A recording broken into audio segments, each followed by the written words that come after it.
Hello， 大家好，我是兜兜。一道青色的倩影从扭曲的空间浮现，说：“他若伤了，冰河谷便没了。”当这道深深刻在心底的声音响起时，萧炎的身体变得僵硬，眼中的血丝飞速退散，手中的毁灭火莲也悄然散去。青色倩影跨出扭曲的空间，在无数道目光的注视下凝视着萧炎。看到萧炎一脸的难以置信，薰儿终于忍不住笑了起来。听到薰儿喊着萧炎哥哥，萧炎的身体激动地颤抖了起来。他看着面前这个堪称绝色的薰儿，忍不住伸出双臂，一把将他狠狠地搂进怀中。薰儿微微挣扎了一下，就放弃了。他能感觉到萧炎心头压抑的情感。先前出手击溃黑龙的两位老者见萧炎搂住薰儿，薰儿却没有半点反抗时，忍不住翻了翻白眼，说：“这要是传回古界，怕是一堆人都要疯掉。”薰儿身后的小医仙看向萧炎怀中的美人，眼中掠过一丝暗淡。他曾经听萧炎提起过薰儿，也听得出萧炎对薰儿的眷恋。从认识萧炎以来，他只在提起薰儿时才表露出这种情感。现在看着两人拥抱在一起，小医仙心中忍不住更加羡慕。萧炎怀中的薰儿很清楚他这些年都经历了什么，他很心疼萧炎，也很欣慰萧炎并没有被困苦击倒，反而大放异彩，一步步从加玛帝国来到了中州大陆。萧炎收拾好心中的情绪，揉了揉薰儿的脑袋，放开了他。薰儿转身看向不远处的冰河，让萧炎将接下来的事情交给他。萧炎并没有逞强，只嘱咐薰儿小心一些。听到萧炎的话，薰儿脸上的笑容更盛。他并不喜欢萧炎将他们两人之间分得太过清楚。冰河从薰儿的出场就知道他的背景肯定不弱，但由于古族平日太过低调，他一时间难以辨认出他们的身份。见薰儿带来的两位斗尊强者实力和自己不相上下，冰河说自己只想要恶难独女，萧炎可以放过。青海见冰河不打算抓萧炎，怕不好向上面交代，赶紧和冰河唧唧歪歪说不能放过萧炎。薰儿不愿听他们废话，说这里的人他们一个都带不走，1分钟之内可以任他们离去。薰儿的话让冰河和青海脸色十分难看，以魂殿和冰河谷的势力，在中州上行事一向肆无忌惮，怎么可能会因为薰儿的话退缩？一股黑色的寒气从冰河体内暴涌而出，薰儿带来的2名黑衣老者在他的示意下，其中1名白发黑衣的老者林老选择向冰河领教，另1名黑衣老者则攻向天双子和青海。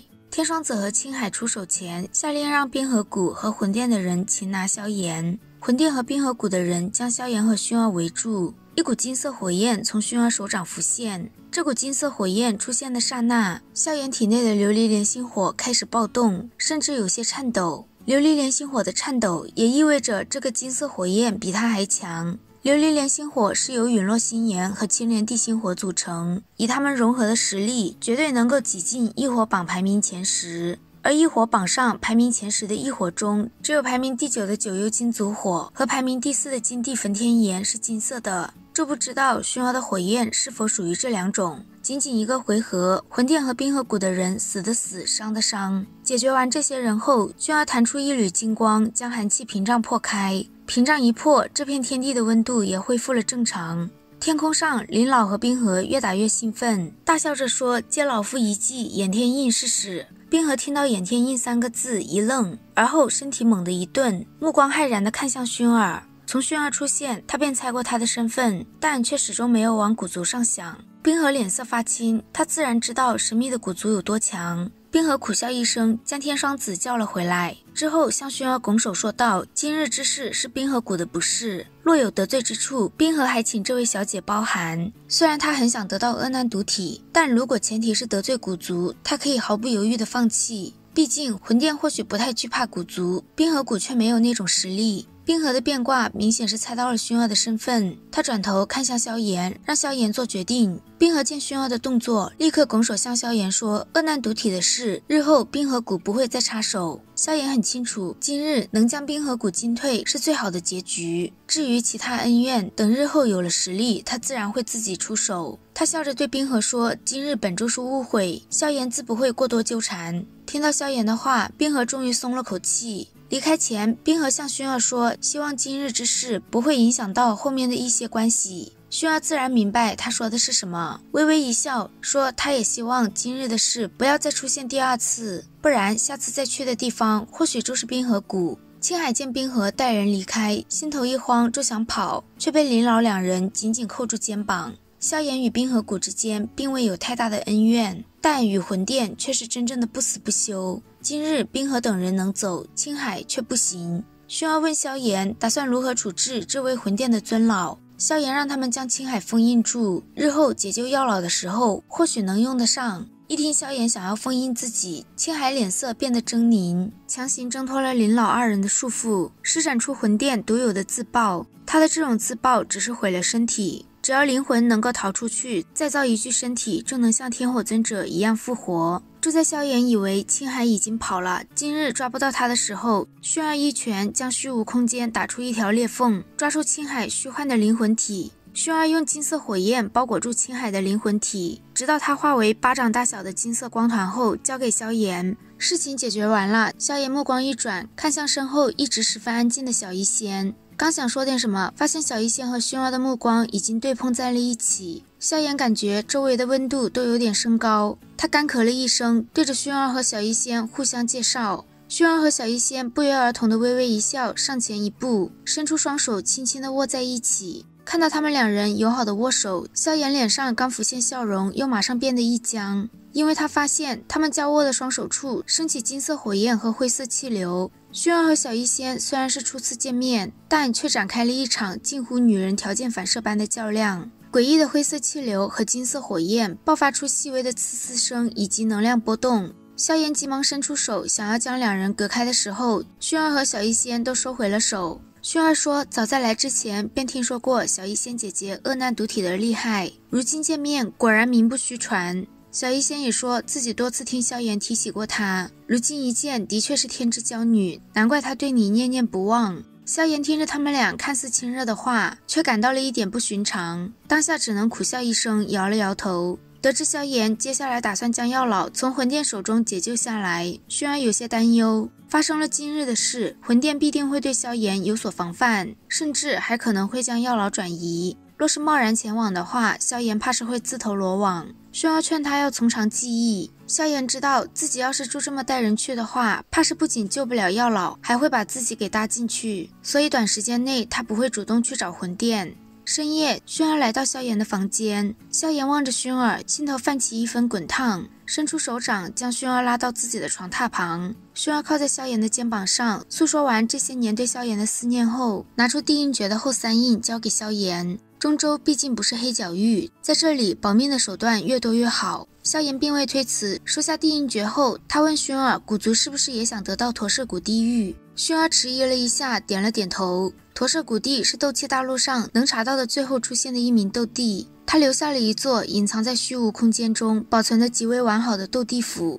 而驼舍古地狱则是开启斗地府的钥匙。魂殿之所以盯上萧家，抓走萧战，也是因为想要得到这个钥匙。从薰儿这里，萧炎也知道了曾经的萧家也是大陆的一流势力，其中名为萧玄的先祖更是经才绝艳，短短几百年的时间就位列大陆巅峰。也是因为萧玄在陨落前恳请古族对萧家照看一下，当初古元才会让薰儿去萧家，一是想让他过个安静的童年，二是想让他将萧家的驼舍古地狱带回去。可惜的是，薰儿不仅没有带回驼舍古地狱，还将自己的心落在了萧炎的身上。听到萧炎的话，薰儿娇媚地白了他一眼，说萧玄的古墓也在古界中，若是萧炎有机会去古界的话，或许可以去那里看看，指不定还能有什么收获。薰儿告诉萧炎，他这次出来不能待太久，否则会给萧炎带来不少麻烦。听到薰儿要走，萧炎一把握紧他的细腰，目光紧紧地盯着他，眼中浮现些许火热。萧炎握着薰儿腰肢的手掌也忍不住钻进他的衣衫内，为非作歹。感觉到萧炎的动作，薰儿脸颊变得火烫，眼眸出现雾气。萧炎感觉自己的喉咙干涩，小腹处涌上一股邪火，让他的眼睛都变得血红，一副欲求不满的样子。萧炎一把将薰儿抱进怀中，吻了上去，两人的身体瞬间变得火热。薰儿也在萧炎强猛的攻势下，整个人变得迷糊了许多。就在萧炎的手掌游走在薰儿身上，即将把她剥个干净的时候，林老在外面发出一声干咳，说自己有事相寻。这道蕴含着斗气的声音将萧炎和薰儿从意乱情迷中惊醒。恢复清醒的薰儿害羞的一把扯过床上的被子盖在身上。萧炎也没想到自己在薰儿面前定力会这么差，见到萧炎一副垂头丧气的样子，薰儿忍不住露出一抹笑容。在将衣服穿好后，她低头在萧炎脸颊上亲吻了一下。她告诉萧炎，她体内的血脉还没有完全觉醒，如果与萧炎成就好事的话，会造成非常严重的后果。薰儿用非常细微的声音让萧炎等到下次见面，自己就完全交给他。话一说完，害羞的薰儿就直接跑了，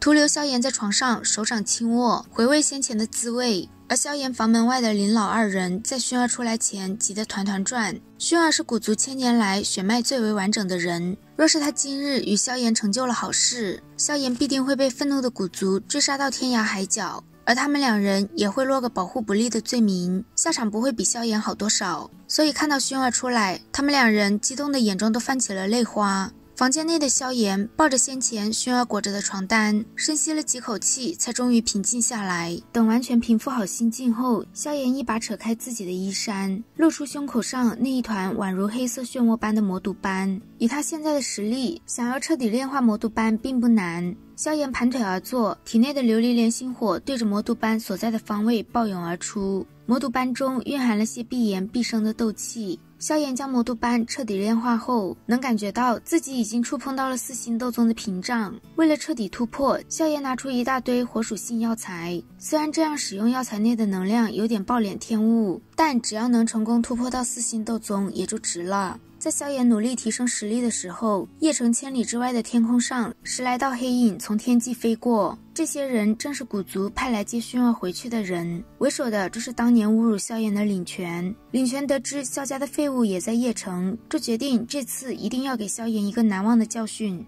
萧炎在房间努力突破四星斗宗的时候，院子里的薰儿和小医仙正安静地坐在石亭中下棋。薰儿说，当初在内院时，萧炎便提起过小医仙这个最好的朋友。小医仙自然能听出薰儿的试探，说萧炎也是他最好的朋友。薰儿略带深意地看了小医仙一眼，说自己不久后就会离开，日后萧炎哥哥还得麻烦你多加照料。小医仙直视薰儿，语气坚定地说，只要他还活着，萧炎便不会出事。薰儿微微点头，刚想站起身，眉头一皱，看向远处的天空。林老二人也出现在薰儿的身旁。领权对着薰儿三人行礼后说，长老们听说薰儿与魂殿交手，他们怕魂殿得知薰儿的身份会丧心病狂地对他做点什么，所以下了死命令，若是带不回薰儿，他们这些人都会受足刑。薰儿看向萧炎紧闭的房门，说再等2日他就回去。领权话带嘲讽地说，不知萧炎少爷人在何处，当年迦南学院一别，不知如今的他到了哪种地步。石亭中的薰儿和小医仙脸色一沉，刚想说话，萧炎就打开了房门，说原来是当年的领权统领啊，萧炎有失远迎，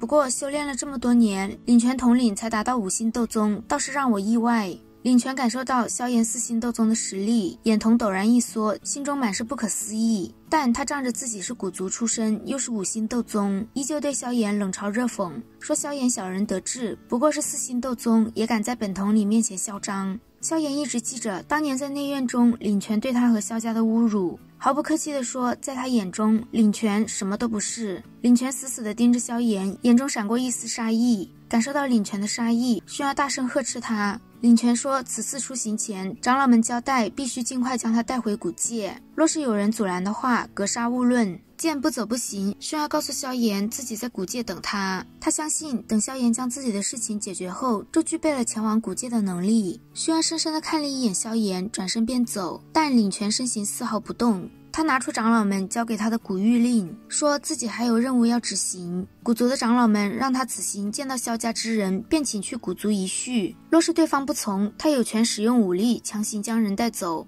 薰儿的脸色彻底变得冰冷，他让领权现在跟他走，他可以当做什么都没发生过。而领权见薰儿为了萧炎呵斥他，心中对萧炎的杀意越发浓郁。面对领权的拒绝，薰儿反倒平静了下来，只轻声说，此事我记下了。领权知道薰儿这次是真的怒了，他心中对萧炎的恨意更深。萧炎自然不可能乖乖跟领权回去，他也知道领权不过是想找个借口对自己动手，刚好他也不爽领权很久了。薰儿让萧炎随便动手，一切后果他来负责。萧炎瞥了一眼领权身后的10来道身影，问他是打算一起上还是怎样。领权让萧炎少在他面前张狂，他一人足以收拾萧炎。领权举起手中的长枪指向萧炎，今日他倒想看看萧家这个曾经的废物有何资格这般嚣张。萧炎眼中闪过一丝杀意，握紧手中的玄重尺，就和领权打了起来。领权用能量凝聚的长枪很快就被萧炎给毁了。见他开始结地阴诀的手印，萧炎施展出天火三玄变，将实力提高到与领权相当的层次。在领权大喊开山印时，萧炎嘴里说着我让你开山，之后一掌轰下去打爆领权。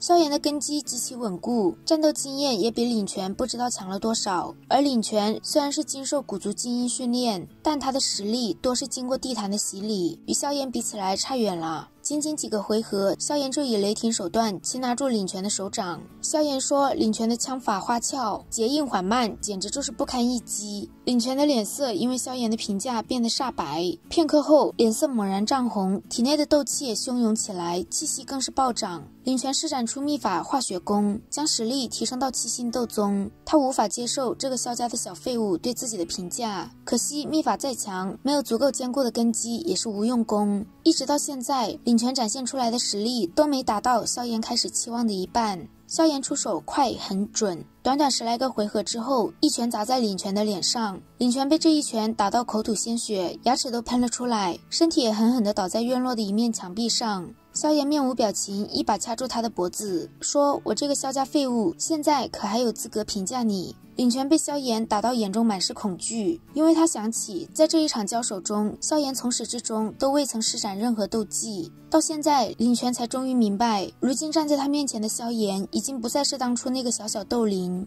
萧炎随手将领权往地上一扔，并没打算要他的命。虽然他非常讨厌领权，薰儿也说过有事他负责，但萧炎并不希望因为领权给薰儿带来任何麻烦。萧炎看向薰儿，心头涌上些许不舍，望着薰儿离去的身影，他缓缓握紧袖中的拳头。下次再见，他一定会拿出古族都为之侧目的实力，他会让古族的人知道薰儿的眼光并没有错，而萧家也没有废物。好啦，今天的视频豆豆就讲到这里啦。如果喜欢豆豆的视频，欢迎点击订阅关注，我们下期再见，拜拜。